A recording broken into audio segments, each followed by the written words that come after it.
nous voulons dire que nous ne voyons pas que ça, ce n'est pas un ministère de Dieu.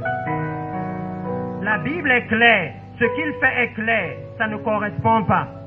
Mais nous sommes allés et nous l'avons oint et nous le faisons même à cause. C'est nous le problème. C'est nous. Dans ce que l'Éternel dit jusqu'ici, nulle part il ne mentionne l'ennemi. Parce que vous êtes le peuple de l'Éternel. Donc vous êtes censé dominer sur l'ennemi. Donc vous ne pouvez pas l'accuser. Vous ne pouvez pas. C'est comme si vous êtes à la maison avec un enfant de 5 ans. Et quand on rentre, on trouve que toute la maison a été volée. Et on vous demande qu'est-ce qui s'est passé. Et vous dites, c'est à cause de l'enfant là. C'est vous qui êtes censé contrôler l'enfant. Comment lui il a fait pour te contrôler? Si nous sommes nés de nouveau, notre vestimentaire ne peut pas nous contrôler. Le mariage ne peut pas déterminer comment on vit. L'argent ne peut pas déterminer comment on vit. Jésus, en allant à la croix, il a pris toute l'autorité qu'ils avaient et il a remis entre nos mains pour que nous soyons maintenant ceux qui dirigent. Mais nous avons été les champions pour être et non la queue, seulement quand on parle d'argent. Comme je suis la tête, j'aurai la première grosse voiture au quartier. Comme je suis la tête, je serai le premier à avoir un duplex. Et ça donne ce que nous voyons à l'église. Si le voisin a le duplex avant moi et que lui ne vient pas à l'église, c'est automatiquement un sorcier. C'est ce que nous faisons à l'église. C'est pourquoi ils ne viennent pas. Parce qu'on les insulte. Eux, ils sont ignorants. Mais nous, on les insulte. Au lieu de les gagner, on les fait les choses qui les repoussent. La nuit, on leur envoie le feu. Et on se plaint. Si le matin, ils disent que non, mon voisin ne me laisse pas dormir. On dit non, non, non. Regardez Daniel. Daniel aussi priait comme nous. Mais Daniel ne dérangeait personne. Daniel, dans sa justice, il ne dérangeait tellement personne qu'ils ont dit que il faut qu'on aille chercher le péché dans la loi de son Dieu. Cherchons dans la loi de son Dieu quelque chose qu'on sait qu'il est obligé de faire, qu'il aime Dieu. Parce que quand on regarde sa vie, on ne trouve rien où on peut l'attraper. Est-ce que nous sommes comme ça? Nous avons détruit le nom de l'Éternel, précieux peuple. Pour ma part, c'est pour ça que je suis venu. C'est pour ça que j'ai dit à Papa Jean que non, je vais passer la gloire. Que quand vous allez le faire, moi-même, je vais venir. Moi-même, j'ai été dedans. J'ai fait ces choses-là. Moi-même, je croyais que c'était ça. Mais quand je regarde le fruit, nous ne sommes nulle part. Nous ne sommes nulle part. Il dit ici, alors, il me conduisait à l'entrée du pavis. Je regardais et voici, il y avait un trou dans le mur. Il me dit, fils de l'homme, perce la muraille. Je perçai la muraille et voici, il y avait une porte. Et il me dit, entre et vois les méchantes abominations qu'ils commettent. J'entrais et je regardais. Et voici, il y avait toutes sortes de figures de reptiles et de bêtes abominables. Et toutes les idoles de la maison d'Israël peintes sur les murailles, tout autour. 70 hommes des anciens de la maison d'Israël, au milieu desquels était Jazania, fils de Shaphan, se tenaient devant ces idoles, chacun l'encensoir à la main, et ils élevaient une épaisse nuée d'encens. L'Église, au lieu d'adorer le Seigneur, au lieu de prier le Seigneur, il dit non, ils ont élevé l'encens aux idoles. On plie plus pour avoir le mariage ou le bébé que pour entrer dans le royaume de Dieu. Que pour être saint, que pour être juste. Ça ne nous intéresse pas. Tout ce qu'on attend, c'est le jour où pastorera notre prophétie. Mais le message chaque jour de comment nous devons être droits, à ce moment on dort toujours. On aime le moment des prophéties, le moment de l'esprit. C'est là qu'on est debout. Et c'est toujours les mêmes gens qui tremblent, qui tombent, on les délivre, le mois d'après on les délivre, le mois d'après on les délivre. Comment ça ne nous montre pas que ça veut dire qu'il n'y a pas la puissance? C'est quelle puissance ça qui nous délivre pendant 1 an et ça ne finit pas? Nous devons nous arrêter et réaliser qu'il y a quelque chose qui ne tourne pas rond. C'est le message que nous avons reçu. Il y a quelque chose qui ne va pas. C'est ça le message que nous avons reçu. Et il dit ici, qu'il lui a dit, entre dans le temple. Quand tu vas arriver devant l'endroit là, c'est un mur. Mais si tu regardes bien, tu vas voir un trou. Ça veut dire que normalement c'était le mur. Mais ils ont créé un endroit là-bas pour adorer, pour faire l'idolâtrie en cachette. Pour que le reste ne voit pas. Et il dit que dans l'église aujourd'hui aussi, ils se demandent mais comment est-ce qu'ils font? Ils sont en train de prêcher les mensonges, mais en même temps ils disent qu'il y a la puissance de Dieu. C'est quelle puissance ça? Il dit dans la Bible que les signes, les prodiges et les miracles, c'était pour attester les paroles de ses envoyés. Maintenant, toi, tu as d'autres paroles, mais tu dis que c'est Dieu qui est en train d'attester. Est-ce que Dieu est confus? Il dit que quand vous voyez ça, il y a une autre adoration. Parce que Dieu témoigne de sa parole. Vous ne pouvez pas venir à l'église et ne pas réprimander le péché, laisser l'immoralité sexuelle régner, le mensonge, prêcher la prospérité, et Dieu fait les miracles pour dire c'est bien, c'est ça le message. Ce n'est pas possible. La Bible nous dit toutes ces choses. Mais il dit qu'ils offrent un s'asseoir à d'autres. Comme nous, l'église aujourd'hui, nous adorons autre chose. Quand nous sommes devant le pupitre, on est l'homme de Dieu. Mais dans le cœur, on regarde tous les chrétiens en termes de la dîme, en termes de l'offrande. Et ça nous a rendus prisonniers. Même si quelqu'un est dans le péché, si c'est lui qui a la dîme de 100 000, il ne faut jamais réprimander ce qu'il fait. Lui, c'est un chrétien VIP. Nous sommes tombés dans la corruption. Nous sommes corrompus. C'est pour ça qu'on ne peut pas sortir notre pays de la corruption. Parce que quand ils viennent à l'église, ils voient que le pasteur est corrompu. Ils voient. On croit qu'on est caché. Il dit non. Même eux, ils croyaient qu'ils étaient cachés. Mais l'Éternel voyait. Nous, on croit dans l'église qu'on est caché. Mais il dit que non. Mais l'Éternel est en train de voir. L'Éternel voit ce qui se passe. Et il dit que lorsqu'il a parlé comme ça, il dit que c'était 70 des anciens, que l'idolâtrie est entrée jusqu'au niveau des anciens, jusqu'au niveau du leadership de l'église. Est-ce que vous avez vu ce que le Seigneur dit dans le livre des rois, quand Jéroboam est devenu roi? Je vais justement donner l'écriture et vous résumer ce que ça dit. Le livre de 1 roi, chapitre 12, versets 26 à 33. Quand Jéroboam est devenu roi, il a amené une autre adoration en Israël. La Bible dit, Jéroboam s'est dit en lui-même que le peuple, s'il peut vouloir adorer dans le temple de Dieu, ils peuvent vouloir adorer dans la sainteté. Alléluia. Et comme ils peuvent vouloir adorer dans la sainteté, alors laisse-moi faire un autre temple, un autre endroit d'adoration. Et il a fait un autre temple. Alléluia. Et quand il a fait ce temple-là, pour le temple-là, ce n'était pas les Lévites qui servaient. Il dit que pour le temple-là, il suffisait que tu viennes avec un bœuf, tu deviens sacrificateur. Et nous avons entendu, c'est le même message que nous avons reçu. Parce que nous avons entendu quelqu'un nous dire que nous ne devons plus aller dans des écoles. Et c'est le diplôme là qui fait de nous l'apôtre ou le prophète. L'apôtre ou le prophète de Dieu écrit dans la Bible. Si tu n'es pas comme ça, ne te donne pas le nom d'apôtre. Si tu n'es pas comme ça, n'accepte pas la casquette de prophète. C'est parce que nous avons commencé à accepter ça qu'aujourd'hui nous-mêmes nous pleurons qu'il y a tellement de faux prophètes, on ne sait plus à qui parler. C'est parce que ça a commencé doucement, doucement avec nous-mêmes. Nous-mêmes on a d'abord accepté ça chez nous. Et maintenant ça s'est proliféré.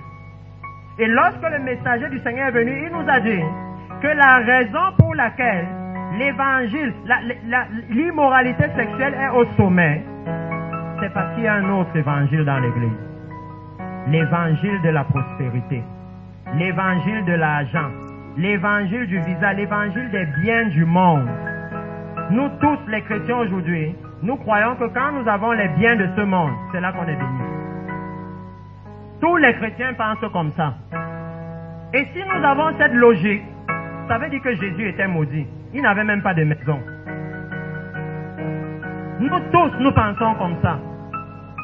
L'évangile de la prospérité a contaminé toute l'église. Même les pasteurs qui voulaient être intègres. Quand ils ont vu que les chrétiens partent, ils partent là-bas parce que là-bas c'est sensationnel. Eux aussi, ils ont commencé à changer. Eux aussi, ils ont commencé à devenir prophètes de temps en temps. Ils n'ont pas persévéré dans la voie du Seigneur afin qu'on puisse voir la différence. Non. Quand ils ont vu que, hey, tu as vu le prophète là, vous savez comment ils viennent? Ils viennent généralement avec un grand capital. Donc ils construisent une grande église. 6 mois, il y a déjà 4 voitures alignées dehors. Quand pasteur qui prêche la repentance, depuis voir ça, son cœur commence à gratter. Lui aussi, il commence à amener un peu l'huile d'onction. Un peu d'huile d'onction. Après, Dieu lui a parlé, il faut qu'il écrive un livre. Une fois que l'église a accepté les deux là, tout le reste va entrer. Demain, pasteur est devenu prophète. Si prophète, ça ne donne pas beaucoup, il veut devenir apôtre. Nous avons commencé à nous appeler nous-mêmes. Pourtant, la Bible est claire dans le livre de Hébreux. La Bible dit, nul ne s'attribue cela si ce n'est Dieu qui l'a appelé. Ça veut dire que si le Seigneur nous appelle, il va mettre des preuves. Il n'a pas besoin de notre papier. Il va faire des choses qui prouvent qu'on est ce qu'on dit. Alléluia. Il va faire des choses qui prouvent. Dans Hébreux chapitre 2, il a dit comment il prouvait que c'était ses envoyés. Il dit des signes, des prodiges, des miracles. Le don du Saint-Esprit réparti selon sa volonté. Ça veut dire que quand ils sont envoyés de Dieu, parce que je profite pour aider l'église, quand ils sont envoyés de Dieu, parce que quand il vous dit qu'il est apôtre, qu'il est prophète, il faut les miracles. C'est pour ça qu'on vient faire la croisade à village. Vous voyez les paralytiques qui marchent. Mais quand ils partent, aucun paralytique de village ne marche. Ce sont les paralytiques qui viennent d'ailleurs, que vous ne connaissez pas. Et vous vous demandez, mais pourquoi il est venu à village alors? Si c'est pour ne pas guérir les gens de village. Là où Jésus allait, il guérissait les gens de là-bas. On amenait les malades de là-bas. Lui vient ici pour guérir les malades importés. C'est la tromperie. C'est la tromperie. Nous devons remettre le standard de la Bible. C'est ce standard qui va nous sauver. Alléluia. Et nous nous sommes éloignés. Donc le Seigneur dit que voilà comment la prêtrise est tombée. Et pour moi, quand je lis ça, je me demande que mais nous sommes alors quelle maison maintenant, Seigneur? Est-ce que nous sommes la maison de Jéroboam? Ou est-ce que nous sommes le temple de l'Éternel? Parce que dans la maison de Jéroboam, si tu venais avec un bœuf, tu étais sacrificateur. Et dans l'église aujourd'hui, n'importe qui peut aller casser la tontine au village. Et il donne 300 000. Et il est apôtre. Il n'y a pas de différence. Nous avons vendu le sacerdoce par amour de l'argent. Alléluia. Nous avons vendu le sacerdoce. Et le Seigneur dit que c'est le moment pour nous de retourner. L'image que nous sommes en train de donner du Seigneur est tellement laide. Elle est tellement mauvaise que dans Deutéronome, chapitre 29 là-bas, le Seigneur a parlé des malédictions qui allaient venir sur son peuple. Précieux peuple, c'est le Seigneur qui maudit, ce n'est pas l'ennemi. Tout est entre les mains de notre Dieu. Nous nous traitons avec l'être le plus puissant qui existe. Mais il leur a aussi promis, dans le livre de Deutéronome chapitre 30, verset 29, il leur a parlé de ce qui allait leur arriver. Mais au chapitre 30, chapitre 29, pardon, il a parlé de ce qui allait leur arriver. Mais maintenant au chapitre 30, il leur promet autre chose. Et maintenant nous sommes en train d'aller dans pourquoi la repentance. Dans Ézéchiel, il a dit qu'ils ont amené les abominations. Si vous continuez Ézéchiel 9, Ézéchiel 10, la gloire de Dieu quitte le temple. Ça veut dire qu'il a dit qu'ils font ça pour me chasser. Ils ont réussi à chasser l'Éternel. Est-ce que vous saviez que c'était possible? Que vous pouvez réussir à chasser Dieu. Ils ont réussi à le chasser. Parce qu'il a dit à Ézéchiel, avant que la gloire ne quitte le temple, ils font ça pour me chasser. Et 2 chapitres après, la gloire a quitté le temple, elle est allée sur la montagne. Tellement il y avait le péché, le Seigneur ne voyait plus là où il pouvait rester. Il sentait que non, ici je ne suis pas le bienvenu. Quand le Seigneur vient dans l'église, nous venons le dimanche, et il voit l'état des cœurs. Et ça, la porte là qu'ils avaient cachée, la pièce qu'ils avaient cachée là, c'est nos cœurs qui sont remplis d'hypocrisie, qui sont remplis de mensonges, qui sont remplis de convoitises. Et nous chantons. Et il dit dans Ézéchiel, ils m'adorent des lèvres, mais leur cœur est éloigné. Leur cœur est dans l'immoralité sexuelle. Leur cœur est dans l'amour de l'argent. Leur cœur est dans le monde. Et dans Deutéronome, il leur a dit que non.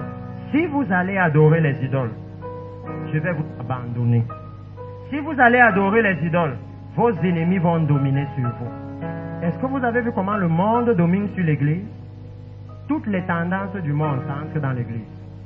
Tout, ça entre dans l'église. Et le Seigneur dit non. Maintenant, nous devons mettre le monde dehors. Parce qu'il dit que si nous avons l'amour du monde, alors nous n'avons pas l'amour de Dieu. Alléluia.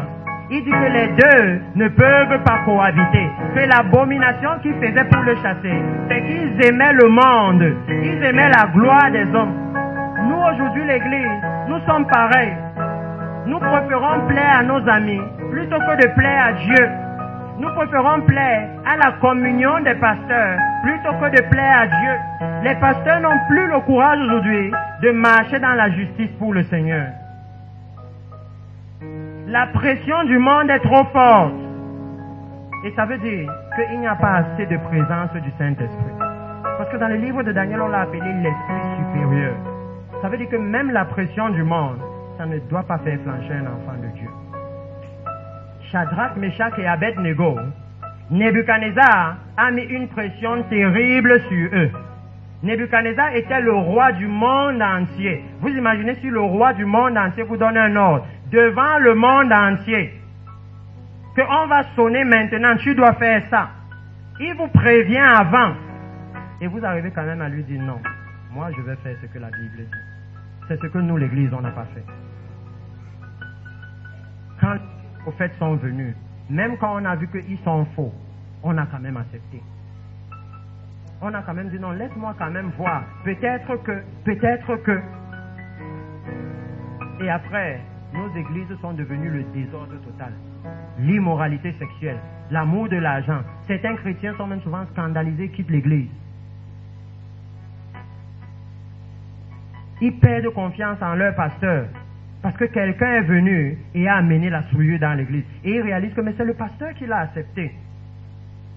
Voilà comment l'ennemi a détruit l'église. Aujourd'hui, précieux Père, je veux que vous sachiez que nous sommes dans la désolation. Si vous avez vu les visitations que nous avons montrées ici, pour moi, je suis membre du ministère de repentance et sainteté. Mais ce qu'on nous a appris dans ce ministère, c'est que vous devez chacun vous battre pour amener le réveil dans vos nations. À la fin des temps, Dieu est concerné par les nations, pas par une église en particulier. Il dit c'est l'église sainte qui va entrer. Et quand je regarde que mais quelque part la nuée de Dieu visite, les paralytiques marchent, les aveugles voient. Tu vois les universitaires à l'école, ils s'habillent de façon respectable. Les femmes s'habillent de façon respectable. Et ils vous disent que c'est parce qu'ils craignent Dieu. Ils ne vous disent pas que non, ça c'est la mode. Ça c'est maintenant ce qu'il y a sur Trace TV. Non. Ils vous disent mon corps est le temple du Saint-Esprit. Donc vous êtes choqués que mais qui répond comme ça dans l'église au Cameroun? Qui? Notre langage est tellement mondain. Pourtant même dans la Bible, dans Exode, il leur a dit vous allez mettre ces paroles sur vos doigts, sur votre front, et qu'on va vous demander, mais pourquoi vous faites ça? Vous allez dire, parce que le Seigneur nous a sortis d'Égypte. Que nous aussi, on devait être saints, justes, et quand le monde, les mondains disent, mais comment? On devait gagner 100 000 là-bas si tu mentais. Donc tu veux dire que toi tu ne mens. Pourquoi tu es comme ça? Je vais lui dire, parce que Jésus est allé à la croix pour moi. Mais nous n'avons pas cette force-là dans l'église. C'est pour ça que moi je viens me repentir. Merci beaucoup ma fille. Parce que c'est ça que je viens demander au Seigneur. Que Seigneur donne-nous la force. Nous avons perdu la force. Parce que tu as dit que dans les derniers jours, ils auront l'apparence de la piété. mais reniant ce qui en fait la force. Nous avons perdu la force. C'est pour ça que l'Église est tombée. C'est pour ça qu'il n'y avait plus personne pour relever les parvis de l'Éternel. Si tu peux mettre un stream un peu, c'est mieux. C'est pour ça. Et le Seigneur est en train de dire que dans le livre de Deutéronome, lorsqu'il leur a promis la déchéance, le livre et nous sommes en train d'aller pas à pas, vous allez même voir ce que nous allons faire ici dans la Bible. Le livre de Deutéronome, chapitre 29. J'avais même prévu Lévitique chapitre 4. Vous pouvez noter parce que je vais juste mentionner ce que ça dit. Deutéronome chapitre 29.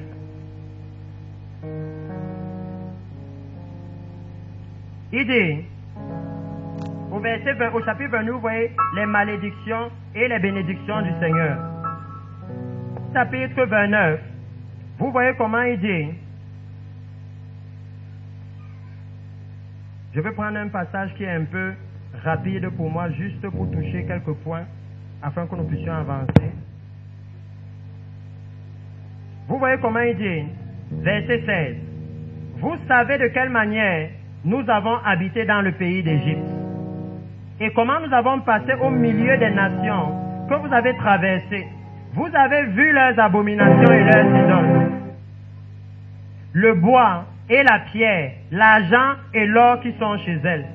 Qu'il n'y ait parmi vous ni homme, ni femme, ni tribu, dont le cœur se détourne aujourd'hui de l'Éternel notre Dieu, pour aller servir les dieux de ces nations-là. Alléluia. Il dit, merci beaucoup, il dit que nous avons tous été dans le monde et nous avons vu l'idolâtrie du monde. Nous avons vu comment les choses du monde malmènent les mondains. Ils mentent pour les maisons, pour les voitures, ils tuent, ils assassinent pour les choses du monde. Et il dit que parce que nous avons vu ça, maintenant le Seigneur nous a sortis de là. Il dit que nous avons maintenant l'expérience, nous connaissons ces choses. Comment alors est-ce que nous allons encore nous retrouver dans ces mêmes choses? Comment est-ce qu'aujourd'hui nous allons être dans l'église et nous allons mentir au pupitre parce qu'on veut l'argent? Comment est-ce que nous allons commencer à jouer aux prophètes parce qu'on veut les honneurs des hommes? Nous avons vu comment dans le monde ça détruit. Nous avons vu comment est-ce que nous allons nous habiller comme des femmes immorales, comme des prostituées, amenant la convoitise partout, détruisant l'église du Seigneur. Est-ce que nous ne savons pas que la Bible dit que si nous détruisons le temple de l'Éternel, Dieu nous détruira? Nous devons comprendre la gravité de nos actes en tant que peuple de Dieu. À combien de personnes avons-nous été en scandale comme chrétiens à cause de nos attitudes, même devant les païens?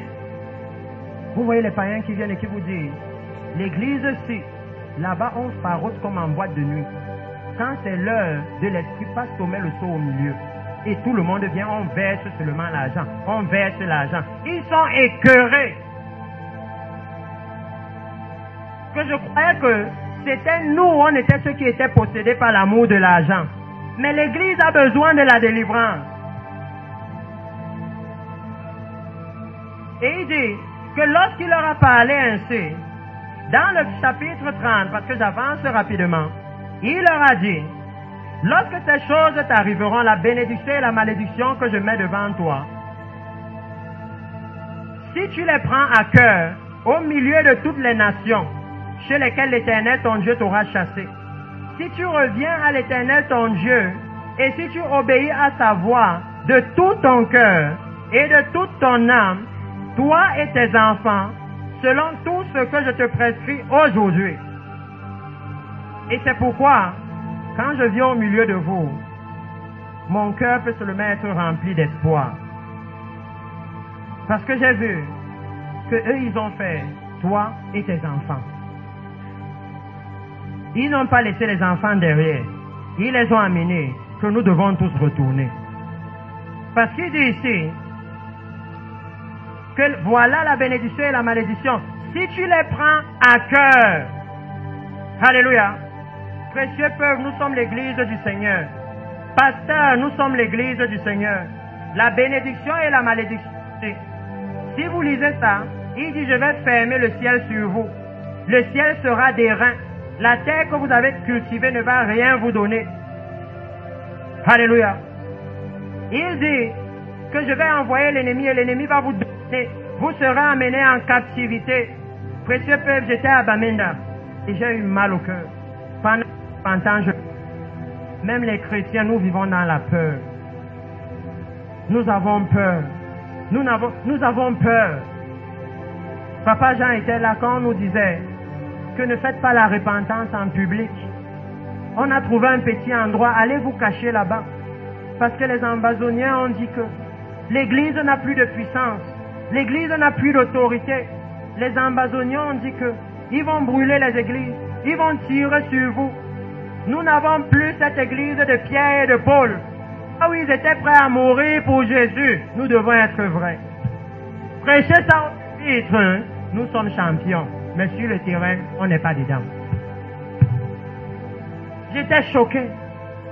Mais comment l'église peut dire ça? C'est vous qui pouvez intercéder. C'est vous qui pouvez crier au Seigneur. Et toute la nation retourne. Et le Saint-Esprit visite les cœurs. Comment vous pouvez avoir peur et honte de vous repentir au point de vouloir vous cacher? Comment? Au moment où notre péché est évident, même les païens savent qu'on est dans le péché. C'est un secret pour personne. Si vous causez avec le gouvernement, ils vous disent, ah, les pasteurs là, ils viennent seulement nous voir quand ils ont besoin des choses. Ils savent que nous avons les pasteurs qui me disent, non, tu sais, moi, j'avais un ministère où j'allais prêcher aux éperviables en prison. Donc toi, tu arrives en prison et tu choisis juste ceux qu'on a mis en prison parce qu'ils ont détourné l'argent et tu pries pour eux, ils te payent. Et même celui qui est même là-bas par injustice, tu n'as pas son temps. Voilà ce que nous avons fait. Et nous savons ce que la Bible dit. Que si celui-là crie à moi, je vais intervenir. S'il reste un jour seulement comme ça, dit que, mais Seigneur, mais moi je croyais que les pasteurs c'était les gens miséricordieux comme toi. Celui qui vient ici ne nous regarde même jamais. Dieu va intervenir. Est-ce que nous avons su ça? Les veuves dans les églises, dans nos églises stars, les veuves sont toutes les sorcières. Les vieilles mamans là, c'est toutes les sorcières. Elles bavardent trop. Elles critiquent trop ce que Pasteur dit. Donc dès qu'elle voit que Pasteur a déjà trop les relations avec une sœur, et qu'elle vient dire à Pasteur que Pasteur, il ne faut plus faire comme ça. Demain, Pasteur vient au pupitre.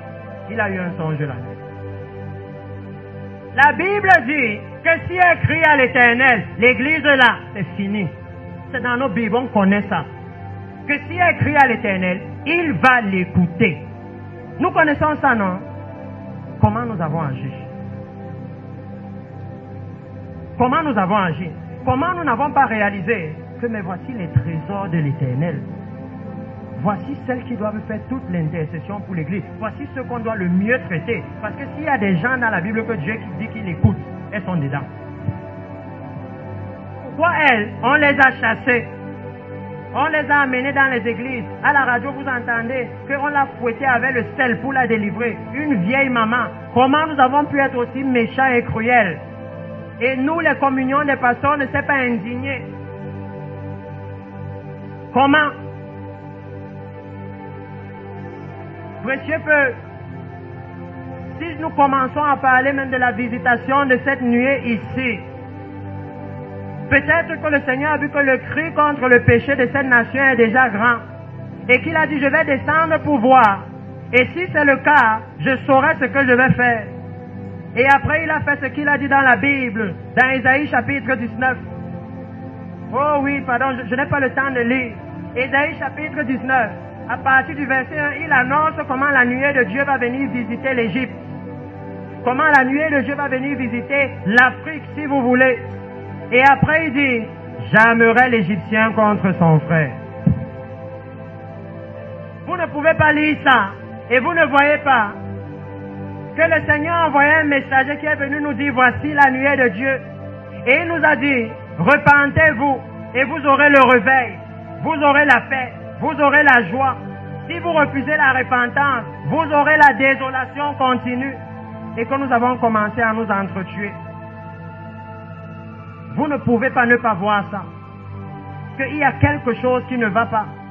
Que nous sommes l'Église. C'est nous qui devions dire à la nation qu'en Israël, quand Judas a commencé à combattre le reste d'Israël, c'est parce qu'il y avait le péché. Dieu nous demande d'enlever le péché. Mais quand vous voyez, nous les pasteurs, on est devenus les politiciens. On va sur les plateaux télé discuter la politique. Et quand tu dis ça à un pasteur, il va te dire, non, tu sais, on fait partie de la vie. Hein. Le problème, c'est que si vous êtes vraiment né de nouveau, vous êtes dans un royaume, vous n'êtes pas dans une démocratie. Là-bas, il y a un roi. Comment vous pensez que vous pouvez comprendre la démocratie? Là-bas, le royaume auquel nous appartenons, il y a un roi qui est juste. Ça veut dire que même sur cette terre, il faut simplement un dirigeant juste. Mais nous allons discuter politique.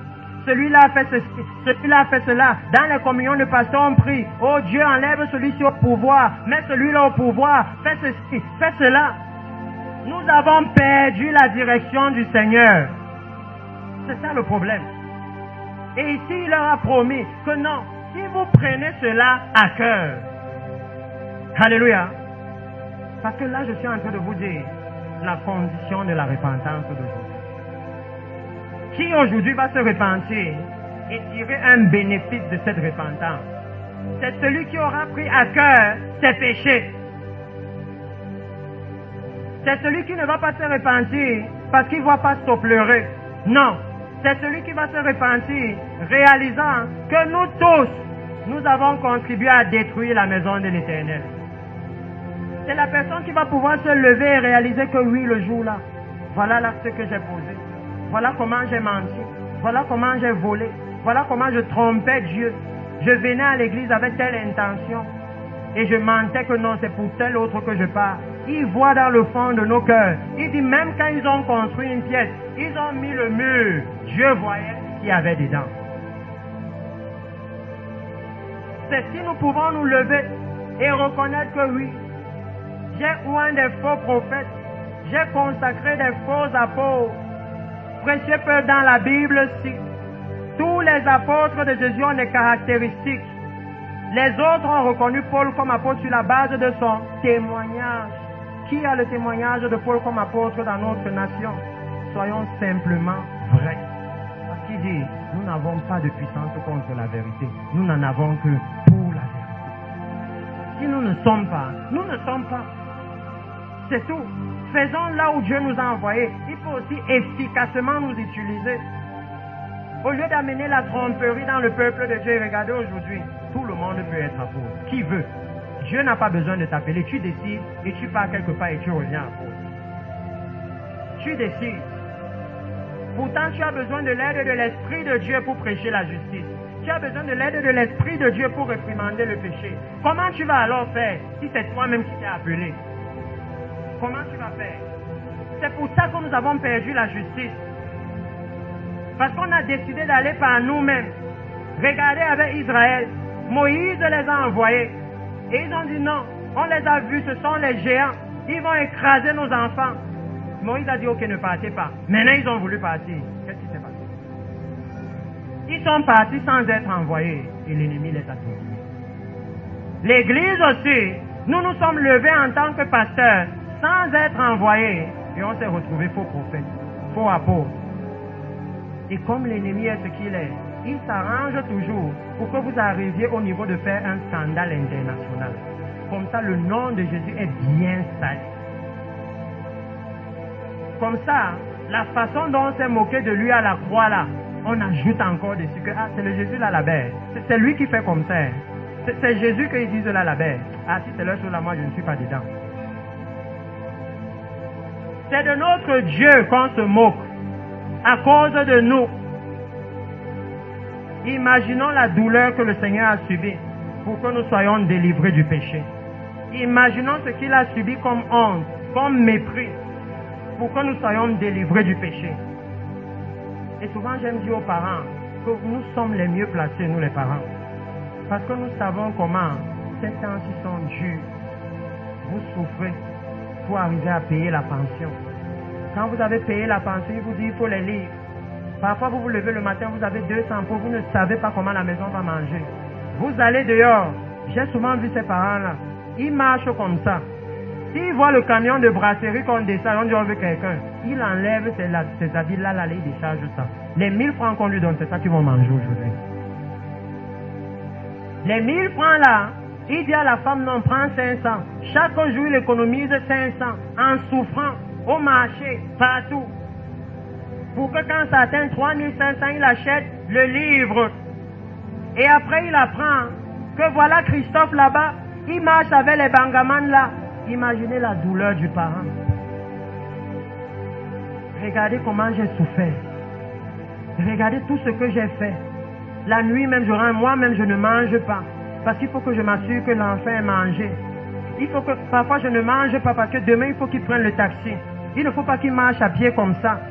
Et après, on vient vous dire que le voilà, il est là-bas. Regarde ce qu'il est en train de faire. Si nous pouvons commencer à imaginer ça comme parents, alors nous pouvons commencer à imaginer la souffrance du Seigneur. Que regardez comment je suis allé à la croix pour eux. J'ai souffert, on m'a insulté, on a craché sur mon visage, on m'a giflé en plein devant tout le monde. On s'est moqué de moi à la croix pour que je les délivre du péché. Et aujourd'hui, ils prêchent l'argent, on se moque de moi.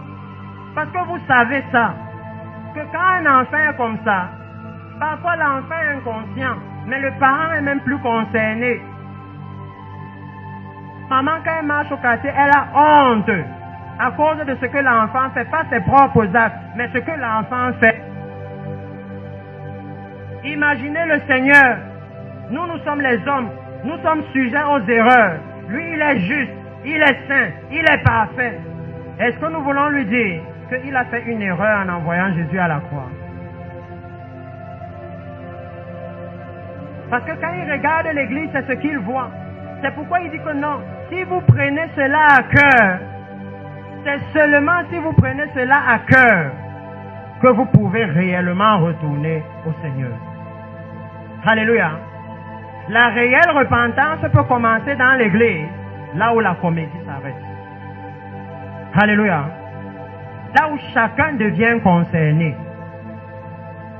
Chacun réalise que si je ne fais rien, je vais aller en enfer. L'enfer est réel. Si nous sommes venus ici et que nous avons pu vous projeter la visitation de la nuée de Dieu, quelque chose qu'on lisait seulement dans la Bible, ça veut dire que l'enfer que la Bible dit là, c'est aussi réel. Alléluia. Donc je vais conclure rapidement en lisant deux passages. Parce qu'il dit, dans Lévitique chapitre 4 que j'ai dit, vous voyez le Seigneur dit que pour son peuple, quand ils vont pécher involontairement, vous pouvez lire tout Lévitique chapitre 4. À chaque fois, il va parler de comment, quand ils vont pécher, ils doivent faire un sacrifice d'expiation. Alléluia. Et il va citer tout le monde. Il va citer le sacerdoce. Il va citer le roi. Il va citer le peuple. Il va dire que même si c'est le péché du sacerdoce qui a entraîné le peuple, le sacerdoce se repent et le peuple aussi. Est-ce que vous commencez à comprendre pourquoi la repentance nationale? Que nous, le sacerdoce, le Seigneur est venu et il a dit que nous avons mal agi. Et en agissant mal, nous entraînons aussi le peuple dans le péché. Parce que c'est nous qui sommes les gardiens de l'autel. Si l'autel est souillé, toute la nation est souillée. Parce que c'est à l'autel que Dieu prend pour la nation. Mais regardez notre nation, il n'y a pas de solution. L'Église ne peut amener aucune solution à la nation. L'Église ne peut même pas dire dans quel temps nous sommes. Que voilà les choses qui doivent se produire. Et donner la sagesse au gouvernement. Est-ce que vous saviez que l'Église devrait être capable de le faire? L'Église devait être capable de dire, il a dit que le chevalier noir va venir. Voilà la guerre en Ukraine, c'est limpide comme l'eau de roche. Là-bas, il dit, une mesure de blé pour un denier et 3 mesures d'orge pour un denier. Ça veut dire que le salaire journalier de quelqu'un achète seulement une boîte de tapioca. Vous voulez dire que vous ne voyez pas au marché les prix qui augmentent? Comment l'Église peut dire que ce n'est pas eux qui devaient dire au gouvernement que voilà ce qui se passe? et dit au gouvernement quelle est la solution de la Bible. Mais il dit que non, nous avons perdu la direction du Seigneur. Nous nous sommes focalisés sur les choses du monde. Et maintenant, ils ne peuvent pas nous aider. Le Seigneur dit, le livre de, je lis seulement les passages maintenant. Le livre d'Esdras. Dans Esdras, chapitre 1, le roi a fait l'édit.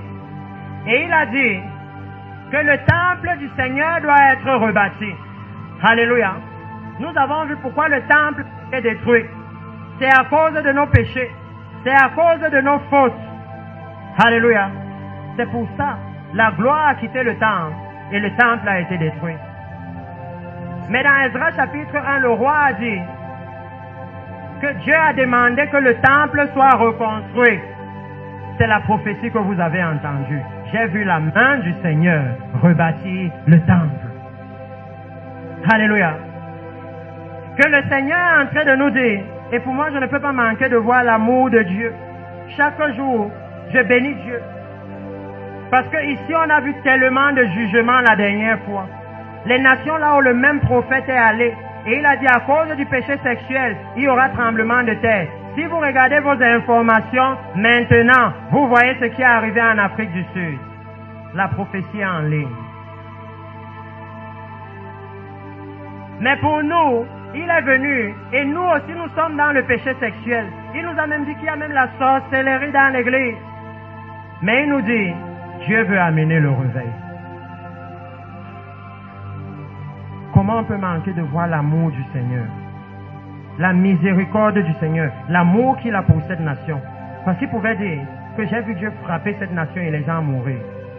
Il a dit la désolation va continuer, mais vous avez le pouvoir, vous avez la capacité de changer tout en amenant la repentance et le réveil.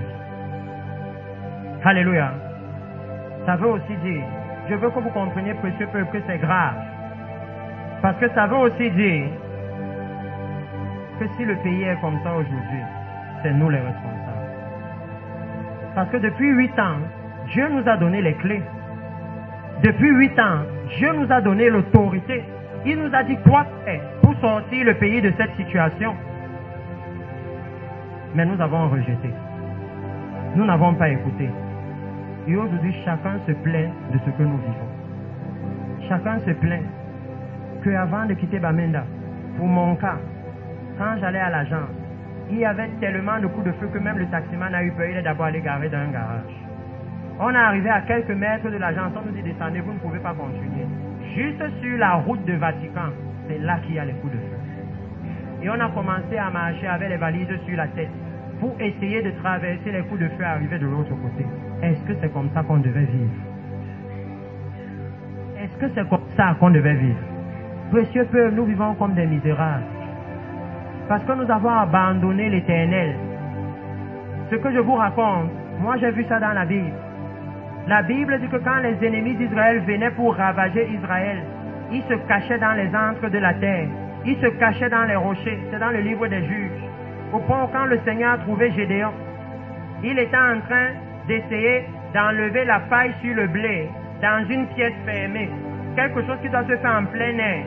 Il ne pouvait plus. C'est ce que j'ai vu à Bamenda. C'est ce qu'on nous a dit. Que non, faites ça dans votre église, on ne veut pas vous voir dehors. Et l'église ne peut qu'obéir parce que l'ennemi a pris le contrôle. La Bible se répète devant nous. Et le conseil de la Bible est le même. Parce que dans le livre d'Esdras, il a dit que ceux qui sont du peuple de l'Éternel, qu'ils se lèvent et qu'ils retournent à Jérusalem. Et qu'ils rebâtissent le temple de l'Éternel. C'est ça la prophétie que nous avons attendue. Il dit que le temple de l'Éternel, c'était la demeure de la sainteté. Que c'est le moment pour nous de nous lever et d'aller restaurer la sainteté. La sainteté dans nos cœurs, la sainteté dans nos maisons, la sainteté dans nos vies, la sainteté dans l'église. Alléluia. C'est le moment. Il dit que hier les bergers ont été stupides. Mais regardez ce qu'il a dit ici. Il a dit, vous avez vu comment les nations ont vécu. Vous avez vu leurs idoles. Alléluia. précieux peuple, combien de générations avons-nous vu avant nous faire les mêmes erreurs? Comment est-ce que nous aussi on peut venir et tomber dans le même péché sexuel qu'on a déjà vu finir tellement de ministères? Comment? Comment est-ce que nous aussi on peut venir et tomber dans le même évangile de prospérité alors qu'on a vu tous les scandales que ça a causé à l'église? Le Seigneur ne peut pas comprendre ça. Nous avons vu ces choses et l'impact. Nous sommes ceux qui devons faire différemment. Alléluia. C'est pourquoi il a dit non. Que ceux-là se lèvent et qu'ils aillent rebâtir. Il a fait les yeux et il a dit amenez ça partout. Alléluia. C'est ce que le prophète m'a dit de faire. Va dire partout. Que tous ceux qui veulent, faites la chose. Peu importe qu'ils soient pasteurs ou pas. S'ils veulent, Dieu va faire avec eux. Et c'est ce que le roi a dit dans Esdras. Il a dit qu'ils aillent et qu'ils rebâtissent et que le Dieu d'Israël soit avec eux. Donc c'est la Bible que nous avons entendue ici. On ne peut pas dire non, ce n'est pas le Seigneur qui nous a parlé. Tout ça est dans la Bible. Et quand ils se sont levés pour rebâtir, dans le livre de Agé, ils laissaient l'ennemi les décourager. Ils laissaient l'ennemi les décourager. C'est pourquoi je rends grâce à Dieu pour ce meeting. Parce que la dernière fois, j'ai entendu ici comment les gens disaient non. Nous, on ne veut pas attendre. On veut commencer maintenant. Et j'ai dit gloire à Dieu. Il y a un reste. Un reste qui n'est pas dans le rendez-vous. Ils veulent commencer maintenant. Parce que c'était au point où Agé était obligé de leur dire que nous avons reçu la prophétie depuis 8 ans. Alléluia. Depuis 8 ans, nous avons reçu la prophétie. Mais nous sommes restés bâtis, nos demeures lambrissées. Et regardez comment la nation s'est enfoncée. Et Agé leur a dit que le salaire de celui qui a gage tombe dans un sac percé. Il a dit que voilà la nation qui est en guerre. La crise est partout. Être millionnaire n'a pas beaucoup de valeur maintenant. Parce qu'il y a la crise. Il y a la guerre. C'est ça qui défraie la chronique. Alléluia. Ça n'a pas beaucoup de valeur. Ces choses sont sans valeur à cette heure. Il dit qu'à cette heure, nous devons maintenant nous lever et ramener du bois à la montagne de l'Éternel et bâtir la maison de l'Éternel. Nous devons retourner. Ça veut dire la repentance. Rentrer à comment c'était au départ. Alléluia. Nous devons retourner. Et nous voyons le Seigneur. Il nous parle, parce que j'ai juste pris les Écritures que je vais vous lire. Il nous parle, après Agé chapitre 1, 10. Il parle dans le livre de Néhémie. Néhémie chapitre 13. Néhémie est venu et il a vu comment lorsqu'ils ont rebâti les murs. Maintenant le peuple est retourné se mélanger avec les autres nations. Alléluia. Et Néhémie a commencé à pleurer, à se lamenter. Il a commencé à les réprimander durement. Il a commencé à leur dire de se séparer du péché. Il dit que nous aussi, si nous retournons pour bâtir, séparons-nous du péché. Si nous décidons aujourd'hui de nous repentir, Dieu la force, comme ma fille a dit ici, la force de refuser le péché, la force de refuser le compromis. Parce que la Bible nous enseigne que même si nous sommes 8 milliards sur la terre, Dieu peut sauver seulement 2. Ça ne le dérange pas. Il dit qu'au temps de Noé, peu importe le nom, la Bible dit que les hommes étaient déjà nombreux sur la terre. Il a sauvé seulement 8. Seulement ceux dont il a témoigné qu'ils étaient intègres. Alléluia. Il dit qu'au temps de Lot, peu importe combien il y avait à Sodome et Gomorrhe, et je suis souvent choqué par la cruauté que Dieu peut avoir. Peu importe les... Il a sauvé seulement Lot et sa famille. Et même la femme a regardé derrière. Elle a été jugée. Ça veut dire qu'il dit que comme nous allons nous repentir, avançons dans la repentance et ne regardons pas derrière. Parce que le temps est fini.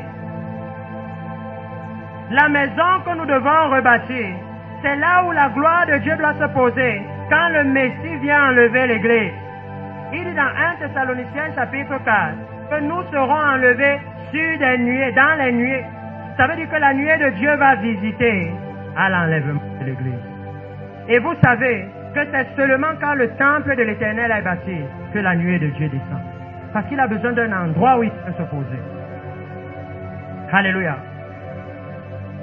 Je ne venais pas pour enseigner, j'ai juste voulu partager ça afin que ce soit une sérieuse repentance.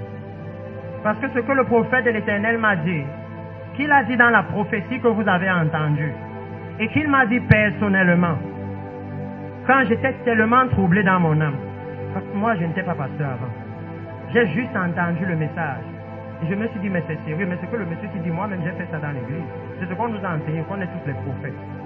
Moi-même je croyais que j'étais prophète, mais ce qu'il dit est très sérieux.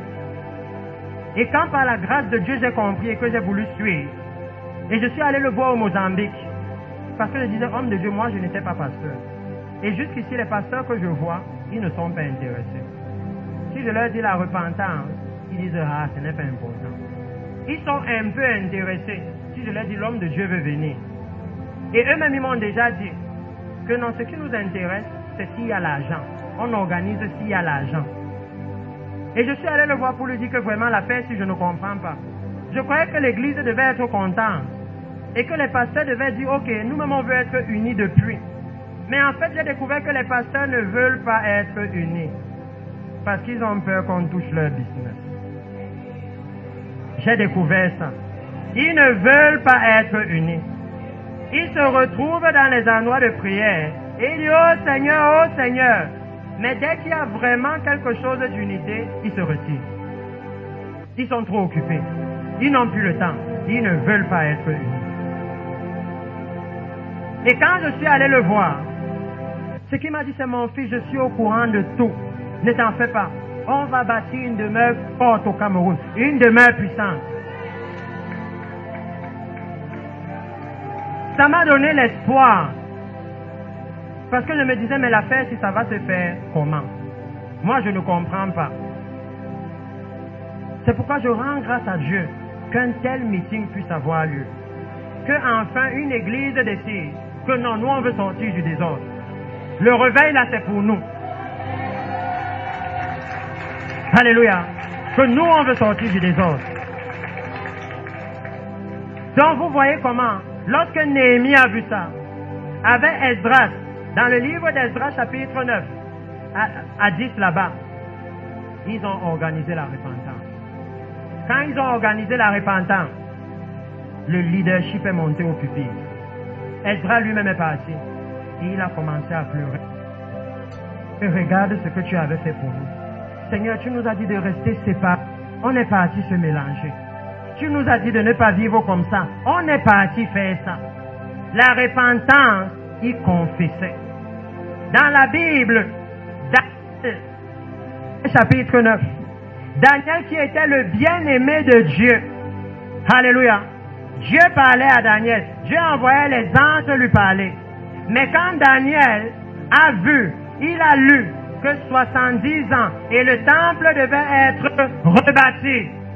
Et nous aussi, on a maintenant la prophétie qui dit que voici le temps où le temple doit être rebâti. Qu'est-ce que Daniel a fait? Il s'est agenouillé et il a commencé à pleurer. Il a commencé à confesser ses péchés, à confesser les péchés de ses pères, à confesser les péchés d'Israël, à confesser les péchés de Juda. C'est ça que le Seigneur demande à l'Église. Que quand vient le moment du réveil, Dieu accepte une seule chose, la repentance. C'est seulement la repentance qui compte. Et il dit que le temps, l'Église sainte que le Seigneur veut, est très importante. Pourquoi elle est très importante? Parce qu'il dit dans ce dernier verset que je vais lire, 2 Chroniques 7,14, que tout le monde connaît, où il dit, si mon peuple, alléluia, pas les païens, mon peuple, alléluia, s'humilie, prie, se détourne de ses péchés, alléluia. Vous pouvez même dire, cherche ma face. Alors, je le guérirai. Non, il dit, je guérirai la nation. Si la nation est malade, c'est nous le problème. C'est nous le problème. Ce n'est personne d'autre. Et c'est la raison pour laquelle j'ai dit à Papa Jean que moi-même je veux me repentir. Je ne peux pas voir la nation comme elle est. Abamenda, j'avais les larmes aux yeux. Seigneur, même on veut même se repentir, l'ennemi ne permet pas. L'ennemi dit non, on ne veut pas que vous repentiez. Restez dans vos églises. Parce que l'ennemi sait que dans les églises, vous êtes en train de vous amuser. La nation meurt et les pasteurs collectent les dîmes et les offrandes. Et ils sont contents. Ils disent que tout va bien, alors qu'ils portent les cadavres chaque jour. Comment est-ce que c'est possible? Alors que dans la Bible, il a dit, je les délivrerai de la puissance de la mort. Mais le repentir se dérobe à mes yeux. Que ce que je leur entends, c'est revenez. Revenons simplement. Précieux Père, pour moi, je veux reconnaître devant le Seigneur que Seigneur, j'ai mal agi. Seigneur, je n'ai rien fait comme il fallait. Rien. Même amener ce message ici, éternel mon Dieu. Seigneur, je